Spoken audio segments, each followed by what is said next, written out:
नमस्कार, मैं हूं प्रवीण दुबे। क्या आप जानते हैं कि महात्मा गांधी के हत्यारे नाथूराम गोडसे का देश का इकलौता मंदिर कहां बना था? सामान्य ज्ञान का तो बेशक नहीं, लेकिन एमपी की राजनीति से जुड़ा ये इस वक्त का सबसे बड़ा सवाल है। ये मंदिर 15 नवंबर 2017 को ग्वालियर के वार्ड नंबर 44 में बना था। 44 नंबर के वार्ड में था, जहां से हिंदू महासभा के टिकट पर चुनाव जीतकर पार्षद बने थे बाबूलाल चौरसिया, और हिंदू महासभा के सक्रिय सदस्य के रूप में इस गोडसे मंदिर के फाउंडर मेंबर के तौर पर गिने जाते थे। अब तक आप ये जान चुके होंगे कि मैं उन्हीं बाबूलाल चौरसिया की पृष्ठभूमि बता रहा हूं आपको, जिन्हें कल पीसीसी चीफ कमलनाथ ने कांग्रेस की सदस्यता दिलाई है।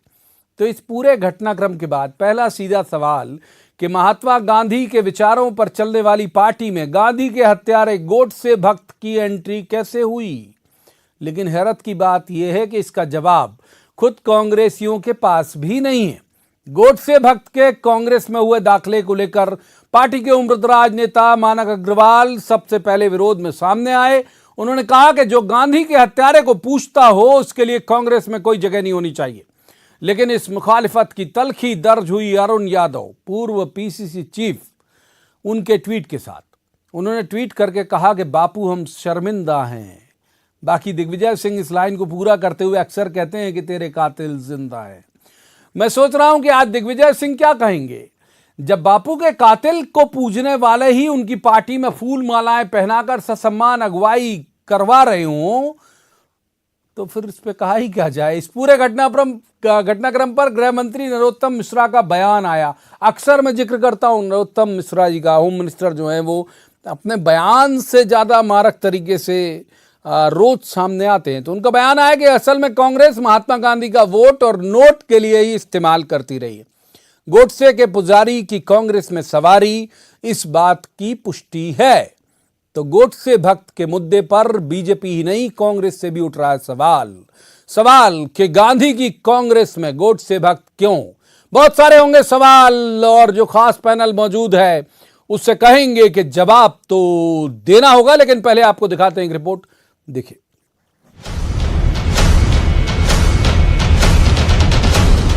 महात्मा गांधी के हत्यारे नाथूराम गोडसे का जलाभिषेक कर रहे ये हिंदू महासभा के पार्षद बाबूलाल चौरसिया हैं। दूसरी तस्वीर में भी गोडसे के अनन्य भक्त चौरसिया ही हैं, जो बापू के दिखाए रास्ते पर चलने वाली पार्टी की सदस्यता ले रहे हैं। पीसीसी चीफ कमलनाथ की मौजूदगी में कमलनाथ जी के सामने भी हम लोग सस्ता ग्रहण की। अपने घर वापसी करके बहुत खुश हूँ। आज मेरी आत्मा को जो है भारी शांति मिली। ये तस्वीर आई और साथ में सवालों का सैलाब लाई। पहले रस्मन बीजेपी ने पूछा, गोडसे का पुजारी और कांग्रेस की सवारी, ये भला कैसे हुआ? गोडसे का पुजारी जी, अब कांग्रेस की सवारी। दरअसल इससे कांग्रेस का दोहरा चरित्र समझ में आता है। नेहरू परिवार ने हर समय इस देश में वो कुछ अपनाने की कोशिश की है जिससे उसे लाभ मिलता है। राजनीतिक रोटी सेकना, राजनीतिक लाभ लेना और उसके माध्यम से अपने विचार को तिलांजलि देना, ये कांग्रेस की आदत रही है। हिंदू महासभा और बाबूलाल चौरसिया जैसों की गोडसे पूजा पर सवाल उठाती रही कांग्रेस में अपनी ही पार्टी में बन गई इस तस्वीर पर भी उठे सवाल। पहले वहीं से विरोध की आवाज उठी जहां से उम्मीद थी। पुराने कांग्रेसी मानक अग्रवाल का एतराज आया, फिर अरुण यादव ने ट्विटर पर विरोध जताया। लेकिन गोडसे भक्त की एंट्री पर भी दो तरह के मत थे। जैसे गोडसे को पूजने वाले आज गांधी जी की लाठी बनने के लिए तैयार हैं, ऐसे ही अंध भक्तों की भी आंखें बहुत जल्द खुलने वाली हैं।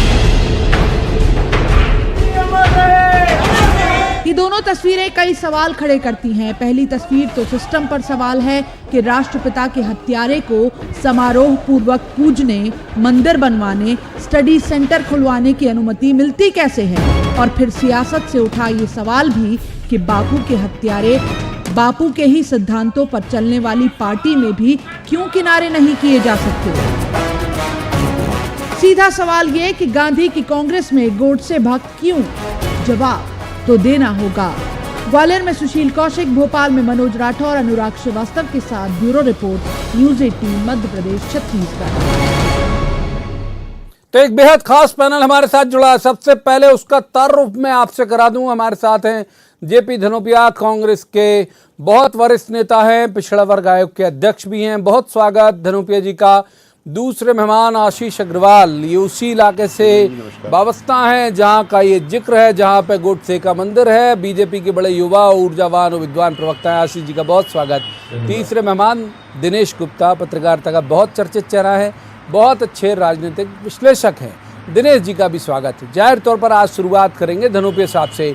धनोपिया साहब, ये क्या बात है? मतलब लोगों के गले नहीं उतर रहा है, मतलब आपकी पार्टी के लोगों के गले उतर रहा है कि नहीं उतर रहा है मुझे नहीं पता। आम लोग भी कह रहे हैं कि भाई गांधी की कांग्रेस में गोडसे का भक्त, वजह क्या है साहब? ऐसी क्या मजबूरी थी कि गोडसे भक्त जरूरी है?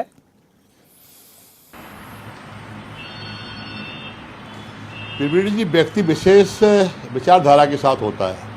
आपने सुना होगा बाबूलाल चौरसिया ने कहा है कि मेरी घर वापसी हुई है, मैं तो कांग्रेस विचारधारा का था, लोग मेरे को वहाँ ले गए हिंदू महासभा में, किसकी पूजा कराते थे मुझे कोई जानकारी नहीं होती थी। सारी बातें उसे स्वीकार करते हुए कहा है कि मैं तो अपनी जगह पे आ गया हूँ, कांग्रेस विचारधारा उसके मूल में रही है और पहले से कांग्रेस ही रहा है। तो कांग्रेस पार्टी हो चाहे भारतीय जनता पार्टी हो, लोगों का आना जाना, विचार बदलते रहते हैं, सब आपके सामने है। आज नाथूराम गोडसे के मंदिर का पूजा करने वाला व्यक्ति की बात हो रही है, तो नाथूराम गोडसे के हत्यारे की जो रिवाल्वर थी उसका कथन भी आप लोगों ने सुना होगा कि ग्वालियर राजघराने के महल के अंदर वो रिवाल्वर टंगी हुई है और वो राजघराने के महाराज आदरणीय युवराज भारतीय जनता पार्टी के सर्वेसर्वा बैठे हुए। तो ये राजनीतिक गतिविधियां अलग अलग तरीके से चलती रहती हैं, विचारधारा के साथ चलती रहती हैं। प्रवीण पाठक जो हमारे विधायक है ग्वालियर के, उन्होंने इस बात को कहा कि ये अपने घर वापसी करना चाहते हैं, ये भटक गए थे, वापस आना चाहते हैं। अच्छा धनोपिया साहब, आप प्रवीण दुबे या इस पैनल को इत्मीनान मत कराइए। मैं तो कह रहा हूं कि हम लोग बहुत बाहरी लोग हैं। अरुण यादव जी क्यों ट्वीट कर रहे हैं कि बापू हम शर्मिंदा हैं? हम तो हमेशा ही नारे लगाते हैं बापू हम शर्मिंदा हैं। भाजपा में कई लोग बैठे हुए हैं जो गांधी की विचारधारा की हत्या रोज करते हैं, हम तो रोज इस बात को मान के चलते हैं। लेकिन मैं आपसे निवेदन करना चाहता हूं कि व्यक्ति विशेष अगर कोई बात होती है, उसके घटनाक्रम जो होते हैं वो भारतीय जनता पार्टी में थे, कल तक तो कोई बात नहीं हो रही थी, आज अगर बात शामिल हो गए हैं और अब अगर वो किसी तरह गोडसे के कार्यों की आगे बात करते हैं, गोडसे के प्रशंसक रहते हैं, पूजा करते हैं, 2 मिनट हम बाहर निकाल देंगे, हम ऐसे व्यक्ति थोड़ी रखेंगे। निश्चित रूप से उन्होंने सारा पश्चाताप किया है, पश्चाताप करने के बाद वो वापस आए हैं, कांग्रेस में घर वापसी उन्होंने की है और आदरणीय कमलनाथ जी के नेतृत्व में अगर उनकी संस्था हुई है तो हम तो छोटे कार्यकर्ता हैं, हम लोग इस पर कोई उंगली उठाने वाले होते कौन है भाई? नहीं ठीक है। आशीष अग्रवाल जी, ये पश्चाताप के बाद आए भाई, जबरदस्ती आपकी पार्टी के तमाम बड़े नेता कूद पड़े, होम मिनिस्टर कूद पड़े, बाकी के सब नेता कूद पड़े, कह रहे ना भाई पश्चाताप कर लिया हो फिर आ गए कांग्रेस में, क्यों दिक्कत होना चाहिए? आप उसी इलाके से हैं जहां गोडसे का मंदिर है, इसलिए पूछ रहा हूं आपसे। देखिए साहब, दिक्कत तो लाजमी है, दिक्कत तो लाजमी है प्रवीण जी, क्योंकि इस रोचक प्रसंग से कुछ चीजें प्रमाणित होती हैं, वो कांग्रेस की है। प्रमाणित होता है कि कांग्रेस का दोहरा चरित्र है, इनकी कथनी और करनी में अंतर है। अगर कोई और गोडसे की बात करे तो ये हाय तौबा मचा देते हैं और चुनाव जीतने की व्याकुलता में उसे स्वयं अपनी पार्टी में शामिल कर लेते हैं और फिर कहते हैं कि पश्चाताप कर लिया। प्रमाणित होता है कि कांग्रेस में अभी भी सब कुछ ठीक नहीं है, गुटबाजी चरम पर है। अरुण यादव का वो ट्वीट सब कुछ इशारा करता है कि कमलनाथ जी की अब वापसी तय है। और तीसरी बात जो सबसे महत्वपूर्ण है कि गांधी जी की शारीरिक हत्या भले ही गोडसे ने की हो, परंतु उनकी आत्मा की हत्या, उनकी विचारधारा की हत्या कांग्रेस ही करते रहे। इस नेहरू परिवार ने तो गांधी जी के उपनाम का जो फायदा राजनीतिक उठाया, उसके बाद उनकी विचारधारा का तो शोषण ही किया। गांधी जी की विचारधारा थी राम राज्य, वो तो अपने दिन की शुरुआत करते थे रघुपति राघव राजा राम पतित पावन सीताराम। उनके जीवन के जो 2 अंतिम शब्द थे वो हे राम, और इस मां बेटे की सरकार ने 2007 में उसी राम को काव्य पुरुष बना दिया था। तो ये तो कम से कम अब गांधी जी की बात ना करें। गांधी जी की विचारधारा को आगे बढ़ाने का काम भारतीय जनता पार्टी के नेताओं ने किया, चाहे वो स्वच्छता हो, समरसता हो, या फिर इस देश को आगे बढ़ाने का बात हो। कांग्रेसियों ने तो सिर्फ शोषण किया है और आज इनकी कथनी और करनी का जो अंतर है, अम्बेडकर भी, सरदार वल्लभ भाई पटेल भी, अब गांधी जी भी।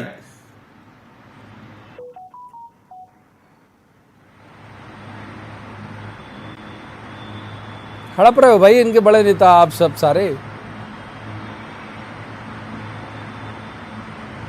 इनके पास तो कोई नहीं ना, इनका खुद का ओरिजिनल कौन है भारतीय जनता पार्टी शायद का? कुछ कोई भी दिक्कत है, नहीं। शायद आशीष जी तक उंगली कटा के शहीद होने वाले लोग हैं ये बात लोग नहीं तो। पहुंच पाई। दिनेश जी को ले आता हूँ, दिनेश जी को ले आता हूँ, आशीष जी तक मेरी तो- बात नहीं पहुंच पाई, दिनेश जी को ले आता हूँ। दिनेश जी, पहली टिप्पणी आपकी, गोडसे का भक्त, मंदिर बनाने वाला व्यक्ति पश्चाताप के बाद कांग्रेस में शामिल हो गया, कैसे देखते हैं आप?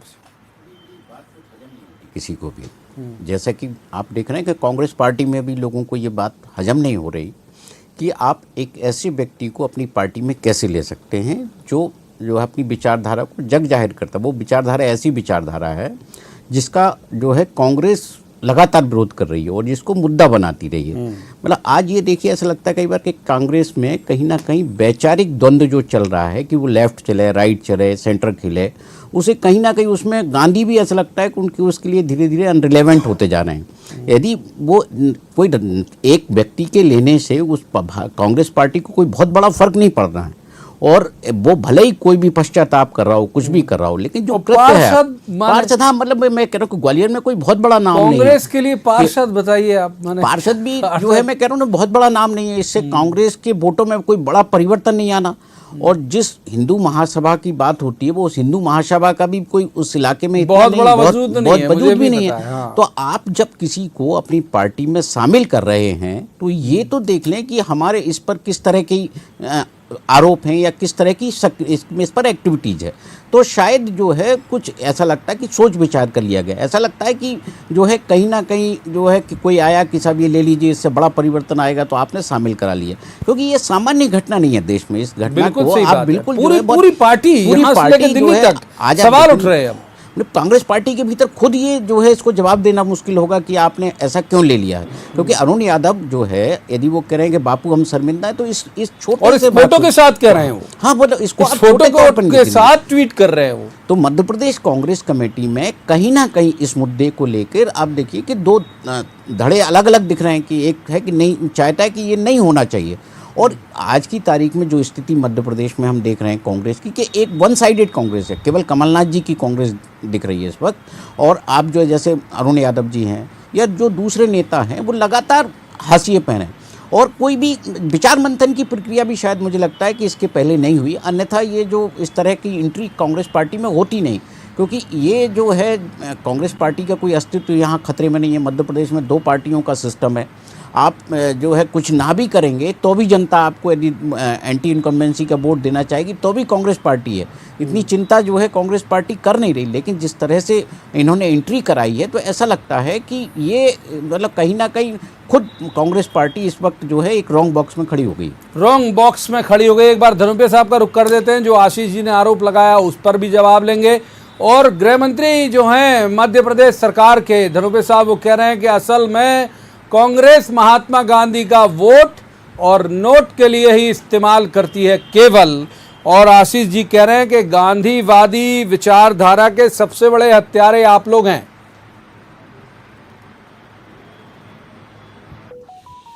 प्रवीण जी, भारतीय जनता पार्टी के लोगों की विचारधारा इतनी दूषित है, आप सोच सकते हैं। अभी नोटों से इन्होंने खरीदे एमएलए, तो नोट का उपयोग तो इन्होंने किया है गांधी जी के पहले नोटों का। हम तो वोट के लिए भी नहीं करते, हम तो विचारधारा के लिए करते हैं। आदरणीय ज्योतिराज सिंधिया या शिवराज सिंह चौहान को बोलते थे कि इनके हाथ खून में सने हुए हैं, ये हत्यारे हैं, उनके खिलाफ सत्याग्रह किया, आंदोलन किया। वो उनके साथ आ गए, सारे एमएलए भी लेके आ गए, वो सब एक साथ हो गए। वो सारे जो एमएलए हैं, वो एमएलए तो प्रधानमंत्री को बोलते थे गली गली में शोर है, नरेंद्र मोदी चोर है, वो उनके लिए खास हो गए। ये विचारधारा के साथ लड़ाई होती है, विचारधारा की बात होती है। जब मैं कहता हूँ बाबूलाल चौरसिया इस बात को मानते हैं कि मैं गलती से चला गया था, मैं स्वीकार करता हूँ अपनी गलती को, मैं प्रायश्चित करता हूँ, मैं घर वापसी है, तो इसमें इनको भारतीय जनता पार्टी की आपत्ति होना चाहिए। गोडसे के हत्यारे में सबसे बड़ी भूमिका तो इन्हीं लोगों की रही है जो इनके साथ बैठे हुए हैं आज। तो अपने घरों को देखे ना ये बात करने के लिए। एक छोटा सा कर्मचारी, एक बैठा व्यक्ति, कोई आदमी बहुत साधारण किस्म का तो है नहीं, वो एक राजनीतिक विचारधारा का व्यक्ति है, आपके साथ आ गया है, वो बात करना चाहता है, उसमें कोई ऐसी बात तो नहीं। अगर आज छोटे कर्मचारी को लेके क्यों आए साहब, यही तो दिनेश जी भी पूछ रहे हैं। आलोचना करते हैं तो मतलब मेरा कहना, राजनीतिक विचारधारा के व्यक्ति के सभी का स्वागत होता है। अगर आदमी कहता है कि मैं आपके साथ आपकी विचारधारा में आता हूँ, आपके साथ आना चाहता हूँ, तो कौन उसको मना करेगा भाई? आप बताइए ना। मुझे विचार महासभा में गया तो वही कह रहा है मैं कांग्रेसी था, गलत जगह चला गया था, बाद में वापस आ गया हूं। मैं तो साहब मैं कौन होता हूं? बोल रहा है तो मैं नहीं समझता। पार्टी की सदस्यता दिलाने और ना दिलाने वाला आदमी बहुत आउटसाइडर हूं मैं। तो एक बार आशीष जी का रुख कर लेते हैं। आशीष जी, साध्वी प्रज्ञा सिंह आपकी सांसद हैं, आपकी पार्टी की वरिष्ठ नेता है। जब वो गोडसे को देशभक्त कहती है तो मौन हो जाते हो आप लोग। अब ये धनोपिया जी कह रहे हैं छोटा सा कर्मचारी मान लीजिए चला गया उनके यहाँ कांग्रेस में, तो हंगामा खड़ा कर रहे हो आप। आशीष अग्रवाल जी। प्रवीण जी देखिए, मौन नहीं, मुझे ऐसा लगता है कि जब हमारे सर्वोच्च नेता मोदी जी ने अपनी मत को स्पष्ट तौर पर उस समय जाहिर कर दिया था, तो भारतीय जनता पार्टी का कोई दूसरा कार्यकर्ता क्या कहता है ये महत्वपूर्ण नहीं है। मैं तो बड़े स्पष्ट तौर पर कहता हूं कि भारतीय जनता पार्टी हर हत्यारे को हत्यारा मानती है, चाहे वो गांधी जी की हत्या करने वाले गोडसे हो या फिर 84 में सिखों को दौड़ा दौड़ा के मारने वाले कांग्रेस के नेता हो या पूर्व प्रधानमंत्री हो। हमने कभी किसी का समर्थन नहीं किया, परंतु ये जो सिलेक्टिव अप्रोच कांग्रेस की है वही कारण है कि 440 इनका भी बता दीजिए, इंदिरा जी की हत्या करने वालों को बता दीजिए, राजीव की हत्या करने वालों को बता दीजिए, बता दीजिए भाई, बता दीजिए राजीव की हत्या के बारे में। निर्दोष सिखों को दौड़ा दौड़ा के मारने वाले कांग्रेस के हत्यारे बचेंगे नहीं, वो कभी छूटे नहीं जाएंगे। गोडसे के हत्या में उपयोग हुई रिवाल्वर आपके यहाँ कहां पर है मालूम है आपको? भाजपा के नेताओं के पास है वो महात्मा गांधी की हत्या करने वाले गोडसे की जो रिवाल्वर थी वो भाजपा के नेताओं के पास है। आप देख लीजिए, बताइए आप कहां पर है गांधीवादी विचारधारा है रिवाल्वर? अरे हम हर हत्यारे का विरोध करते हैं, रिवाल्वर का हम हर हत्यारे का विरोध करते हैं। लगाइए आप अपने नेताओं के लिए मुर्दाबाद के नारे। और एक आदमी का बहाना लेके हजारों सिखों के खून से आपके कुर्ते रंगे हुए हैं धनोपिया जी, उससे आप भाग नहीं सकते।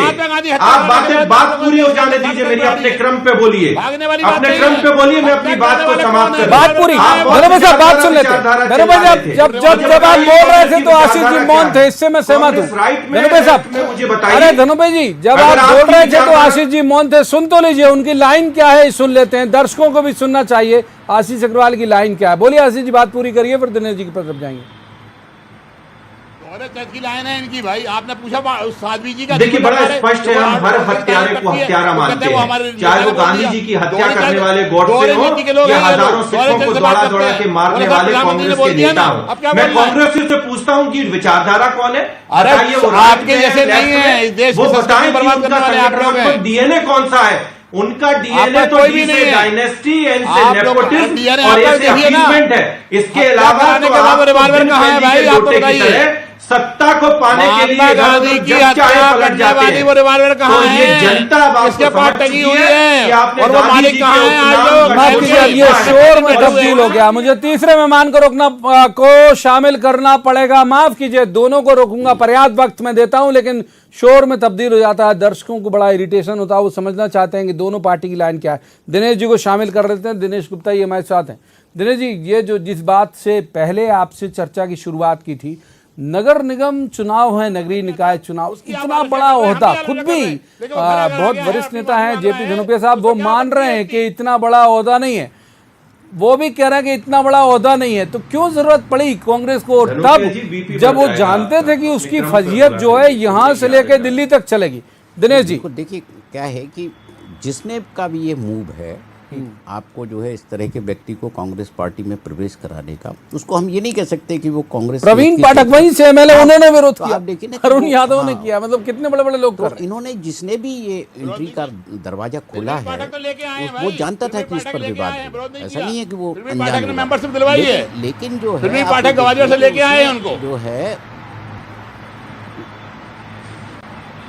इससे कांग्रेस पार्टी को जो है कोई बहुत बड़ा फायदा नहीं होना है। लेकिन जिसने भी किया है ये जो मूव है, उसने अपने फायदे के लिए शायद इसको इस्तेमाल किया है, और उसका फायदा किस तरह का होगा? आप कोई ना कोई राजनीतिक फायदा होगा, मैदानी स्तर पर कोई फायदा होगा। यदि ब्रॉड लेवल पर देखा होगा, आप प्रदेश में देखोगे, नगरीय निकाय के चुनाव की दृष्टि से भी देखोगे, तो ग्वालियर चंबल अंचल तो छोड़ दीजिए, जिस वार्ड से वो पार्षद थे, आगे जो है कांग्रेस पार्टी को उसको वो जीतेगी कि नहीं, ये भी आज की तारीख में दावा नहीं किया जा सकता, क्योंकि जब बहुत सारे उम्मीदवार होते हैं तो उन पर वहाँ कौन किस तरह का इक्वेशन है वार्ड में और किस तरह की चीज़ें हैं, तो जिसका भी ये मूव है ये इसको जो है कांग्रेस पार्टी को नुकसान पहुंचाने का, और इसका हमने देखा भी कि जिस तरह के प्रतिक्रिया आ रही है, चाहे कमलनाथ इनकी मानक अग्रवाल की हो या फिर अरुण यादव जी की हो, वो प्रतिक्रिया इस बात की ओर इशारा कर रही है कि किसी को एक चिंगारी छोड़नी थी कांग्रेस पार्टी में, जो इसके तौर पर उसने छोड़ दिया। बहुत जल्दी धनुष साहब बहुत कट टू कट पूछूंगा और उम्मीद करूंगा कि कट टू कट आप जवाब देंगे। ऐसे ही कट टू कट लेके आशीष जी के पास जाऊंगा।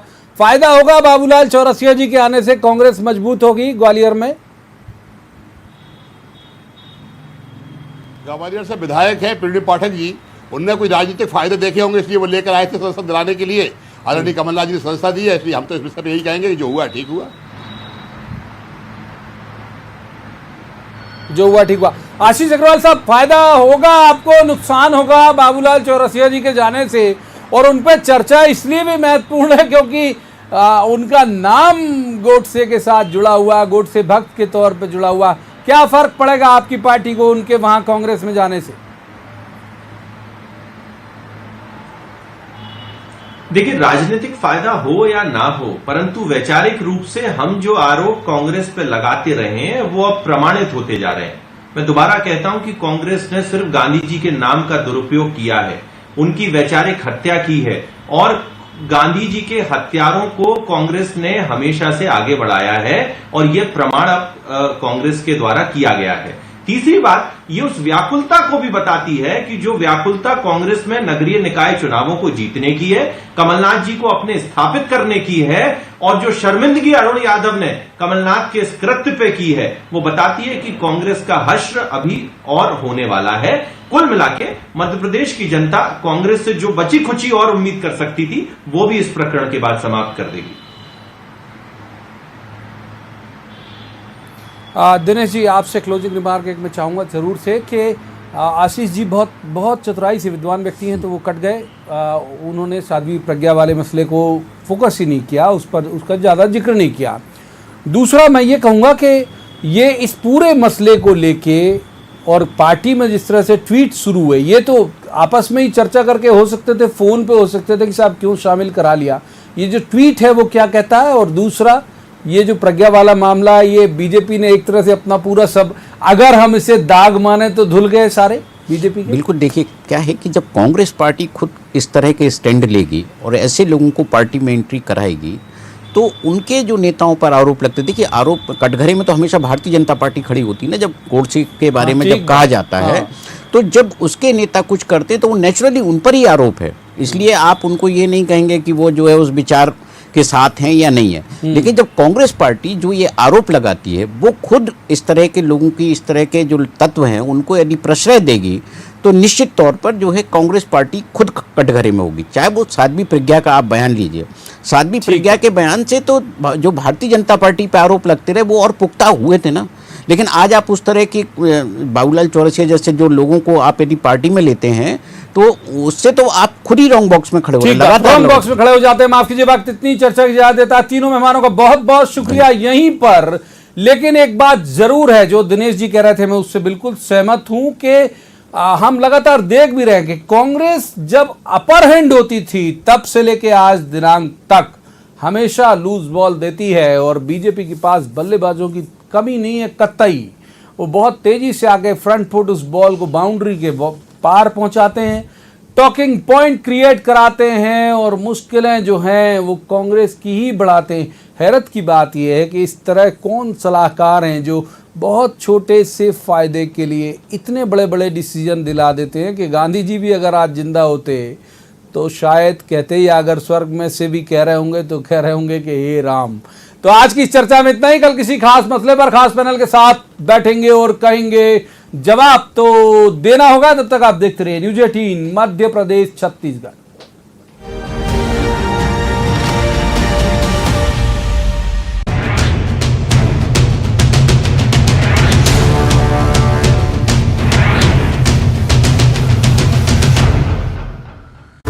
This shows is co-powered by